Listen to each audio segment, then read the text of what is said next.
오늘 말씀은 사도행전 10장 1절부터 8절 말씀입니다. 다 찾으신 줄 알고 봉독하겠습니다. 가이사랴에 고넬료라 하는 사람이 있으니 이달리아 부대라 하는 군대의 백부장이라. 그가 경건하여 온 지방과 더불어 하나님을 경외하며 백성을 많이 구제하고 하나님께 항상 기도하더니, 하루는 제 9시쯤 되어 환상 중에 밝기 봄에 하나님의 사자가 들어와 이르되 고넬료야 하니, 고넬료가 주목하여 보고 두려워 이르되 주여 무슨 일이니까? 천사가 이르되 네 기도와 구제가 하나님 앞에 상달되어 기억하신 바가 되었으니 네가 지금 사람들을 욥바에 보내어 베드로라 하는 시몬을 청하라. 그는 무두장이 시몬의 집에 유숙하니 그 집은 해변에 있다 하더라. 마침 말하던 천사가 떠나매 고넬료가 집안 하인 둘과 부하 가운데 경건한 사람 하나를 불러 이 일을 다 이루고 욥바로 보내니라. 아멘.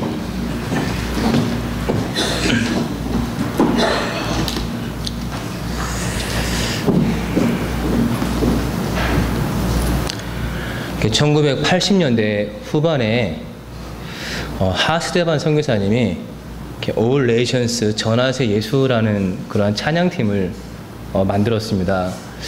전하세 예수 한번 그 찬양 다 들어보셨죠? 근데 이게 이 All Nations 전하세 예수를 이렇게 설립을 하면서 우리나라 예배 음악에 엄청난 변화가 생겼습니다. 그 당시 이렇게 80년대 후반만 해도 이렇게 교회에서 가요를 듣는 것만으로도 큰일 나던 시대였거든요. 그래서 교회에서 가요를 들으면 세상 노래 듣는다고 해가지고 막 등짝 맞고 그랬어요. 그리고 예배 시간이 아무리 더워도 목사님이 오늘 이렇게 날씨가 더우니까 이거를 좀 벗고 설거해야겠습니다. 이렇게 말할 수 없는 시대였습니다. 네. 그때 에어컨도 없었잖아요. 80년대 교회 에어컨도 없고 그냥 이 여름에 선풍기 틀어놓고 아무리 더워도 목사님은 넥타이도 풀으면 안 되고 양복 상의도 벗으면 안 되고 그냥 예배 시간에 선풍기 하나 틀어놓고 설교 끝나면은 온몸이 그냥 땀으로 다 젖어요. 그게 이제 거룩한 목사님의 모습이었어요. 경건한 목사님의 모습. 그래서 이렇게 벗으면 안 되는 시대였습니다. 근데 그런 시대에 교회에서도 이렇게 예배를 드릴 때 그냥 피아노 반주에만 맞춰서 찬양을 불렀잖아요. 그리고 피아노가 없으면은 기타 반주에 맞춰서 찬양을 부르던 시대였습니다. 그런데 이 All Nations 전하세 예수팀이 예배 시간에 피아노와 기타가 아닌 신디사이저와 드럼과 베이스 기타와 전자기타, 흔히 말하는 세상악기, 이 딴따라 악기를 가지고선 뒤에서 이렇게 밴드에 맞춰가지고 막 찬양을 하고 그 앞에서 젊은이들이 막 춤을 추면서 율동을 하면서 찬양을 했어요. 근데 이게 정말 엄청난 충격이었습니다. 그래가지고 젊은이들이 그걸 보고선 뭐 중학생, 고등학생, 대학생들이 목요일 저녁이 되면은 이 서부인고에 있는 온누리 교회에 그냥 수천 명이 모여가지고 그 전하세 예수 찬양팀과 함께 2시간, 3시간 동안 열정적으로 찬양하고 말씀을 들었습니다. 근데 그때 하스데반 목사님이 설교로 나올 때 면바지에 티셔츠 입고 나왔거든요. 그거 정말 충격이었어요. 야, 어떻게 목사님이 설교하는데 양복을 안 입고 면바지에 티셔츠를 입고 나오지? 하는 충격이었어요. 그래가지고 논란이 생겼어요. 과연 이 예배 시간에, 이 경건한 예배 시간에 이 세상 악기를 사용해서 찬양을 드리는 게 옳으냐 그르냐를 가지고선 막 논쟁이 생겼습니다. 여러분, 이 예배 시간에 자, 어떻게 찬양을 하는 게 경건한 걸까요? 자, 피아노만 딱 반주를 아니면은 파이프 오르간을 딱 파이프 오르간에 맞춰서 찬양을 하는 게 경건한 걸까요? 아니면은 이렇게 드럼이나 기타, 베이스 기타 이 찬양팀에 함께 찬양을 하는 것이 경건한 걸까요? 자, 어떤 게 더 경건한 것 같습니까? 참, 선뜻 대답하기가 어렵죠. 그러니까는 경건이 그래요. 경건이 이게 경건이 무엇이고 또 어떠한 사람이 경건한 그리스도인지 정의를 내리기가 어렵습니다. 그래서 누가 나한테 당신 경건하십니까? 목사님 경건한 삶을 살고 계세요? 그러면은 괜히 내가 나 경건하게 살지라고 말하면은 좀 쑥스럽기도 하고 교만해 보이기도 해서 누가 나한테 목사님 경건하게 사세요 그러면은 하고서 그냥 웃음으로 이렇게 무마하는 경우가 있습니다. 그래요. 저는 이 참 자신에게 적용하기도 어렵고 적용하기가 굉장히 어려운 것이 경건이에요. 근데 그럼에도 불구하고 성경은 우리에게 그리스도인들에게 경건한 삶을 살라라고 말합니다. 여러분 성경에서 이 경건이라는 단어를 제일 많이 사용한 사람이 누굴까요? 경건이라는 단어를 제일 많이 사용한 사람이 누구냐면은 바울이에요. 바울. 특별히 바울이 이 사랑하는 제자 디모데와 디도에게 쓴 이 목회 서신을 보게 되면 경건에 대해서 이야기를 합니다. 그래서 이 경건의 비밀은 참으로 위대하다. 디모데야, 디도야, 너 경건에 힘써라. 경건한 삶을 살아야 한다 하면서 이 경건이 무엇인지를 가르쳐 줍니다. 근데 이 바울이 디모데와 디도에게, 특별히 디도에게 이 경건을 강조한 이유가 있어요. 디도는 크레테라는 섬에서 목회를 하고 있었거든요. 우리 성경에는 그레데라고 나오죠. 그레데라고 나오는데 크레테라는 섬인데 이 섬이 어디냐면 이 지중해 그리스와 이집트 중간쯤에 있는 섬일 겁니다. 굉장히 큰 섬이에요. 한 260km 정도 되는 길이가 그 정도의 굉장히 큰 섬이에요. 크레테. 근데 그 섬에서 디도가 목회를 하고 있었어요. 여러분 섬에서 목회하는 게 어렵습니다. 섬은 좀 폐쇄적이죠. 그리고 여러 미신들이 많아요. 그러니까 샤머니즘적인 요소가 굉장히 많은 곳입니다. 그러니까 우리나라도 섬에서 목회가 굉장히 어려워요. 울릉도 빼고. 울릉도는 굉장히 복음화율이 높은데 제주도만 해도 얼마나 많은 그 신들이 있습니까? 그래서 우리 한영호 목사님이 와서 이야기해줬죠. 제주도가 이사를 매달 이사를 하는 게 아니라 보통 1월, 2월 그 사이에 이사를 한대요. 왜냐하면 각 집마다 신이 있는데 그 기간이 되면은 집에 거하는 신이 한라산으로 총회하러 간대요. 네, 그래요. 한라산으로 총회하러 간 사이에 이사를 간대요. 그래서 자기 집에 좀 나쁜 기운을 주는 그러한 신들 있잖아요. 그러한 신들이 다 떠났을 때 그 신들이 비어 있을 때에 이사를 간답니다. 그래서 대부분의 이사가 80%에서 90%가 지금은 좀 많이 변했지만 80에서 90%가 그 사이에 이사를 한대요. 그러니까 그런 도시에서 목회하기가 얼마나 힘들겠습니까? 그러니까 디도가 목회하는 크레테 섬이 그랬어요. 어떠한 도시냐? 우리가 그리스 로마 신에 나오는 제우스와 또 아데미 여신 그런 또 아폴로가 태어난 섬이에요. 그는 그곳에 제우스를 섬기는 신전과 아데미 여신을 섬기는 신전과 또 아폴로를 섬기는 신전들이 있는 거죠. 그 신전만 있습니까? 그 신전에서 제사 드리고 그 신을 경배하는 것들이 계속 반복이 되는 겁니다. 그리고 우리가 이번 주에 묵상한 민수기에 나오는 발람처럼 아주 유명한 주술가들도 많이 활동을 하고 있었어요. 그리고 또 그 섬 사람들을 말할 때 그 그레데 주민들을 말할 때 그들의 행동과 거짓이 굉장히 부도덕했습니다. 그래서 저희 그레데 같은 놈이라고 말하면은 행동이 악하고 거짓말을 주로 하는 사람들을 지칭하는 용어가 그레테 사람 같은 놈이라는 거였어요. 그러니까 그곳에서 목회하는 디도가 얼마나 힘들었을까요?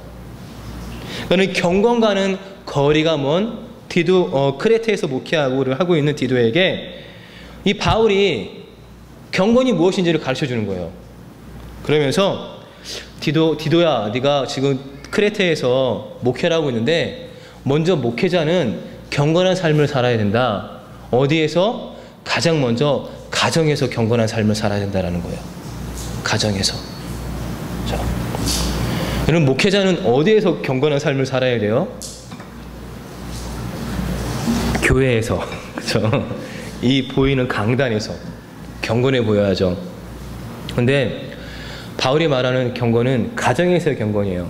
근데 지금 초대교회는 교회의 개념이 우리와 다르다는 거 알고 계시죠? 우리는 이렇게 주일이 되면 이 건물에 모여서 예배를 드리지만 초대교회 교회는 어디였습니까? 가정이었습니다. 그러니까 교회 건물을 따로 짓지 않고 가정에서 모여서 함께 예배했어요. 그리고 그들은 이방인이나 뭐 헬라인이나 남자나 여자나 뭐 주인이나 종이나 모든 사회적인 신분을 뛰어넘어서 예수 그리스도 안에서 형제 자매였잖아요. 그러니까 한 가정에서 모여서 예배를 드리니까 이 가정에서의 경건이 정말 중요해요. 그러니까 이 목회자가 우리들을 이렇게 올바른 생명의 길로 인도할 수 있느냐 없느냐를 이 가정에서의 경건을 보고선, 이 목회자의 가정 생활을 보고선, 아, 이 정도 목회자라면, 지도자라면 우리가 이를 믿고 따를만 하겠다 할 정도로 가정에서의 경건이 정말로 중요했습니다. 그럼 가정에서의 경건만 중요하냐? 아니에요. 사회에서의 경건도 중요합니다. 그래서 디도에게 말합니다. 디도야, 부정한 물질의 이득을 탐하지 말아라. 물질에서도 경건해야 된다. 그리고 디도야, 성적으로 경건해라. 네가 지금 목회하고 있는 이 크레테 섬이 일부 다처제 사회고 동성애에 노출되어 있는 사회인데, 동성애에 따르지 말고, 일부 다처제의 그 문화 따르지 말고 성적으로 순결하게 살아라. 그리고 이 성도들이 거짓 교훈과 이단에 맞서 올바른 신앙을 가질 수 있도록 진리를 가르치는 능력을 갖춰라. 그리고 마지막으로 나그네를 대접하는 너그러움과 따스함도 겸비해라. 그게 경건한 삶이다 라는 것을 가르쳐줍니다. 그런 후에 성도들에게도 경건을 요구합니다. 나이와 경험이 많은 어른들에게는 여러분, 신중하고 믿음과 사랑과 인내에 있어서 건전한 사람이 되고, 남을 헐뜯지 말고 술의 노예가 되지 않도록 좋은 것을 가르치는 경건한 사람이 되십시오. 그리고 젊은이들에게는 선한 행실의 모범이 되고 책 잡힐 데가 없는 건전한 말을 하고 단정하게 행동하고, 또 모든 사람에게 나타난 하나님의 구원의 은혜를 배워 정욕을 버리고 경건하게 사십시오 라고 하면서 이 경건을 가르쳐줘요. 그러니까 이상의 내용을 종합해 볼 때 경건은 예수 그리스도의 성품을 담는 것으로 모든 성도들에게 요구되는 성품입니다. 근데 이런 경건의 모습을 잘 보여주는 사람이, 그는 바울이 디도에게 말한 이 경건의 모습을 잘 보여주는 사람이 오늘 본문에 나오는 고넬료예요. 고넬료. 자, 여러분, 고넬료에 대해서 오늘 본문은 뭐라고 소개하고 있습니까? 1절 보면 이렇게 말하죠. 가이사랴에 고넬료라는 사람이 있으니. 자, 일단 고넬료는 가이사랴에 살고 있었습니다. 그 다음에 이 사람의 직업은 뭐죠? 이달리아 부대라는 군대의 백부장입니다. 자, 그러니까 군인이에요. 직업 군인입니다. 직업 군인인데 백부장이에요.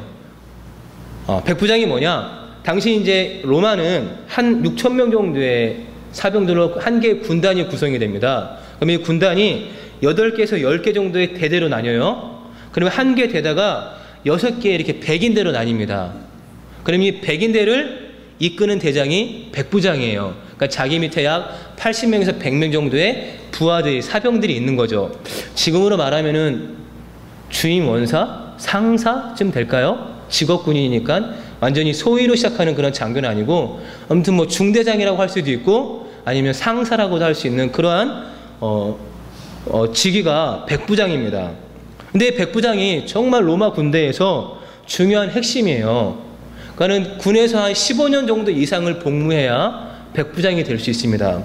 그래서 모든 사병들이 꿈꾸는 가장 명예로운 직책이에요. 그러니까 사병으로 들어와서 나는 꼭 백부장이 돼야지 하는 그러한 꿈을 심어주는 자리입니다. 그리고 이 군 생활이 천국이 되느냐 지옥이 되느냐가 어떤 백부장을 만나에 따라 결정이 됩니다. 그래서 좋은 백부장 만나면 군 생활이 좀 편하고, 참 안 좋은 백부장 만나면은 정말 군 생활이 지옥이 되는 거예요. 자, 그리고 또 이 백부장의 권한이 막강하다 보니까 이 백부장에게 잘 보이기 위해서 항상 이렇게 뒷돈을 좀 찔러줘야 됩니다. 그래서 우리 아들 잘 부탁해요. 아니 어떠한 뭐 그 지역에서 사업을 시작하려면 요즘 잘 부탁해 백부장님, 그러면서 이렇게 뒷돈을 찔러줘요. 그러니까 자기가 받은 월급보다 뒤로 받은 돈이 더 많은 그러한 자리예요. 그래가지고 이 사람이 이제 전역을 하면은 그렇게 백부장 하면서 모은 돈 가지고 그 지역의 시의원이나 뭐 수석 치원 판사가 될 수 있을 만큼 굉장히 재력을 쌓을 수가 있었습니다. 그러니까 요즘 말로 말하면은 이 백부장은 얼마든지 갑질을 할 수 있는 자리예요. 예. 요즘 뉴스에 갑질한 대장이 나오죠. 뉴스 좀 보면은 계속 나오죠. 뭐 박찬주 육군 대장 그리고 그의 아내가 이 공관병들에게 갑질한 것들이 나오고 있습니다. 뉴스 보셔서 다들 아시죠? 예. 참 여러 가지 했더라고요. 예. 할 수 있는 건 다 한 것 같아요. 뭐 공관병 팔목에 전자발치를 채워가지고 벨을 눌렀는데 늦게 오면 너 뭐 하다가 지금 오는 거에서 벨로 이제 막 뛰어오면은 물 떠와라 심부름 시키고, 뭐 공간에 냉장고가 열대래요. 냉장고 열대인데 그 열대에다가 고기랑 뭐 과일 같은 거 넣어놔서 그걸 어떻게 둘이 다 먹어요? 못 먹고 상하면은 똑바로 보관 안 했다고 막 공관병한테 집어 던지고, 예. 뭐 자기 아들이 이렇게 친구들이랑 같이 오면은 바베큐 파티하게 준비시키고, 뭐 군인들 골프 치는 거 막 말이 많으니까 자기 공간 마당에다가 이렇게 작은 미니 골프장 설치해가지고 자기 골프 연습하면은 공관병들은 막 공주수로 막 뛰어다니고, 그러한 일들을 시켰대요. 그래서 사람들이 너무 화가 나니까 이 대장 이렇게 자기가 그만두겠다고 이렇게 사익시설을 냈잖아요. 그러니까는 전역시키지 말고 파면시켜야 된다, 막 형사처벌해야 한다고 막 그러잖아요. 근데 뉴스를 보니까 이 사람 징계도 못한대요. 예. 왜냐, 군인 사법에 의하면 징계를 하려면은 자기보다 3명의 선임자로 징계위원회가 구성이 돼야 된대요. 근데 육군에서 이 사람보다 높은 사람이 2명밖에 없어요. 누구냐? 합동참모본부장, 그 다음에 육군참모총장밖에 없어요. 그러니까 징계위원회를 구성할 수가 없어요. 그래서 징계를 할 수가 없습니다. 그리고 그래가지고 보직 해임도 못해요. 그리고 그러니까 형사처벌을 원하면 이 대장한테 아무런 불이익이 없습니다. 그런데 이분이 장로님이래요. 자. 그럼 아내는 교회에서 권사님쯤 되겠죠? 예, 남편이 장로님이니까 대장이잖아요. 그리고 아내는 여단장급이니까 뭐 교회에서 권사님쯤 되겠죠. 이 두 분의 교회의 모습을 생각해 봤어요. 상상해 봤습니다. 교회에서 이렇게 가가지고 냉장고 열고선 김집사 이리 와봐. 김치가 너무 쉬웠잖아. 김치 관리 이따위로 할 거면서 김치를 집어던지진 않았을 거예요. 자, 그러진 않았을 겁니다. 아마 이렇게 교회에서 사랑의 김장 나누기를 하면은 이 박 대장님은 수고한다면서 자기 부하시켜서 수육거리 사다 주고, 이 아내는 앞치마 딱 두르고 김치를 열심히 담갔을 거예요. 그러니까 보게 되면은 이 교회에서의 모습과 이 가정에서의 모습이 완전히 다르죠. 이런 사람을 경건하다라고 할 수 있습니까? 없어요. 예. 예수님은 이런 사람들 보고 이렇게 말씀하셨죠. 이 독사의 땡땡들아 라고 말씀하셨어요. 그러니까 위선적인 사람들이죠. 근데 고넬료는 그렇지 않았어요. 고넬료는 백부장이었지만 갑질하지 않았습니다. 자기 뒤로 아마 돈을 받지 않았을 거예요. 그래서 또 오늘 말씀을 보니까 그의 부하 가운데 경건한 사람이 있다고 말할 정도로 자기 부하들에게도 하나님을 가르치는 사람이었어요. 그래서 오늘 고넬료가 이렇게 소개하죠. 그는 경건하여 온 집과 식구들과 더불어 하나님을 경외하며 백성을 많이 구제하고 항상 기도했다라고 말합니다. 근데 성경에 오타가 있습니다. 고넬료를 소개할 때 이렇게 소개해야 돼요. 그는 경건하여 온 집안과 더불어 티베리우스 황제를 경외하며 백성을 많이 구제하고 티베리우스 황제에게 항상 기도했다라고 소개를 해야지 백부장을 정상적으로 소개하는 거예요. 왜냐, 백부장은 황제를 위해서 목숨을 거는 사람이었잖아요. 그러니까 아마 이 사도행전 10장에서 누가가 이 고넬료를 소개할 때 고넬료는 이미 죽은 것 같아요. 그러니까는 사도행전은 한참 후에 쓰여졌잖아요. 한참 후에 쓰여졌으니까 아마 누가가 이 고넬료를 소개할 때 고넬료는 이미 천국에 가 있었을 것 같아요. 그래서 이 고넬료라는 실명을 바뀌었을 것 같아요. 아니면은 만약에 고넬료가 살아있었다면은 가이사랴에 한 백부장이 있었는데 하면서 이렇게 고넬료를 소개했을지도 모릅니다. 그럼 생각해 보세요. 자, 로마 군대 백부장이 하나님을 경외했어요. 이것만으로도 경건하다라고 인정을 받을 수가 있는 거죠. 그런데 고넬료는 이 하나님을 경외함은 물론 기도하는 생활은 물론이고 마음에서 우러나오는 그 사랑을 이웃에게 나눔으로 하나님께 대한 그의 신앙을 구체적으로 표현했습니다. 그래서 이 조나단 에드워즈는 이 본문을 가지고 이렇게 말씀을 전할 때 사랑의 풍성한 행위라고 라는 제목을 갖고 설교를 했는데, 이 경건한 그리스도인의 삶에 두 가지 중요한 축이 있는데 하나는 기도고 다른 하나는 구제다라고 말합니다.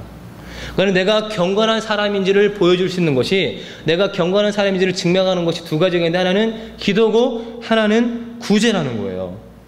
자, 그래서 이 두 가지의 삶의 모습을 보고 저 사람이 경건한 사람인지 아닌지를 사람들이 평가했다라는 거죠. 그래서 어려운 이웃을 돌아보는 구제는 하나님께 올리는 기도 못지않게 하나님의 은혜를 받는 중요한 통로가 된다라고 주장했습니다. 그래서 오늘 말씀 보게 되면은 이 고넬료가 기도하는 시간에 천사가 고넬료를 찾아와서 이렇게 말하잖아요.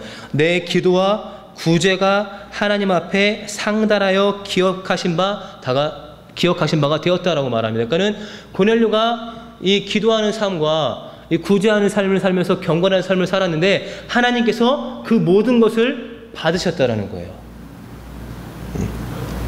그리고 이 응답으로 어떠한 은혜가 생기느냐? 그와 그의 모든 가족이 구원을 받잖아요. 그러한 은혜를 하나님께서 고넬료에게 부어주십니다. 그러니까 여러분, 경건은 하나님을 경외하는 마음과 구제와 기도가 조화를 이루어야 경건한 사람이 될 수 있다는 거예요. 그러니까 여러분, 이 시간 한번 자신을 점검해 보세요. 나는 경건한 사람인가? 누가 나한테 당신 경건한 사람입니까? 라고 물었을 때 나 경건한 사람인가? 나 하나님을 경외하는 삶을 살고 있는가? 나 구제하는 삶을 살고 있는가? 나 기도하는 삶을 살고 있는가? 이 세 가지를 한번 점검해 보세요. 이 세 가지를 점검해 보면은요, 내가 경건한 삶을 살고 있는지 그렇지 않은지를 알 수 있습니다. 자, 그럼 여러분 경건한 삶을 살고 계십니까? 자, 경건한 삶을 살고 계세요? 자, 근데 문제는 이 경건이 저절로 이루어지지 않는다라는 겁니다. 그냥 내가 예수님 믿었으니까 난 이제 경건한 사람이 될 거야 하면서 경건한 사람이 되지 않는다라는 거예요. 그래가지고 바울은 사랑하는 제자 디모데에게 말합니다. 망령되고 허탄한 신화를 버리고 경건에 이르도록 내 자신을 연단하라 라고 말해요. 그래서 연단한다는 것은 훈련하라는 거죠. 그러니까 우리가 몰라도 좋은 이야기 뭐 그런 것들에 귀 기울이지 말고 우리의 귀를 솔깃하게 하는 허탄한 소문과 그런 낭설들에 귀 기울이지 말고 그런 것들에 시간 낭비하지 말고 너 자신이 경건에 이르도록 자신을 훈련하라는 거예요. 그러니까 경건에 이르려면, 내가 경건한 사람이 되려면 훈련을 해야 됩니다. 그러니까 힘겹지만 하나님의 뜻을 이루기 위해 자기의 뜻을 꺾는 훈련을 해야 됩니다. 그래야 내적인 힘이 생겨요. 이런 훈련이 되지 않으면 우리는 그냥 제자리를 맴도는 그러한 신앙인의 삶을 살 뿐입니다. 그러니까 우리가 경건한 삶을 살기로 한다면 나 자신을 훈련시켜야 돼요. 힘들어도 기도하는 시간을 가져야 되고, 아까워도 구제하는 삶을 살아야 되고, 어려워도 하나님 앞에서 엎드리고 하나님을 경외하는 삶을 살아야 돼요. 그것을 훈련해야 됩니다. 그래야 내가 경건한 사람이 될 수 있다는 거예요. 여러분, 화가 중에 아주 유명한 빈센트 반 고흐라는 화가가 있죠. 자, 이 사람이 굉장히 아주 가난했습니다. 그래가지고 이 그림을 공부를 해야 되는데 뭐 그런 스케치북이나 그림을 그릴 종이나 뭐 물감이나 그런 것들을 살 수 없을 만큼 가난했어요.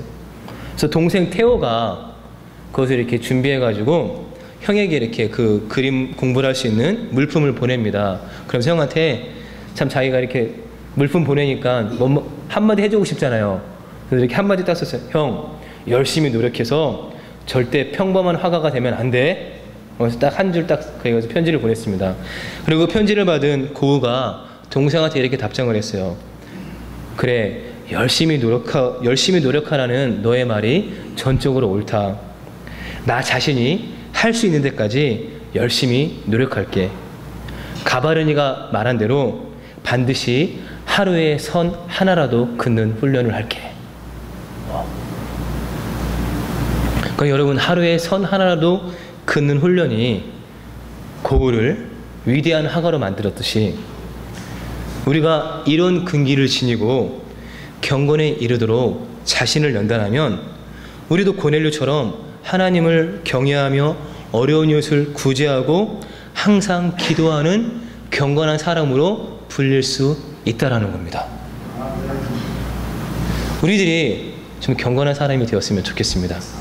그래서 난 경건한 사람이야 라고 말하는 것이 아니라 우리 주변에 있는 사람들이 나의 삶을 보았을 때 아, 당신은 참 경건한 사람이요 라고 인정받을 수 있는, 그렇게 불릴 수 있는 삶을 살아갈 수 있는 우리들이 되기를 소망합니다. 기도하겠습니다.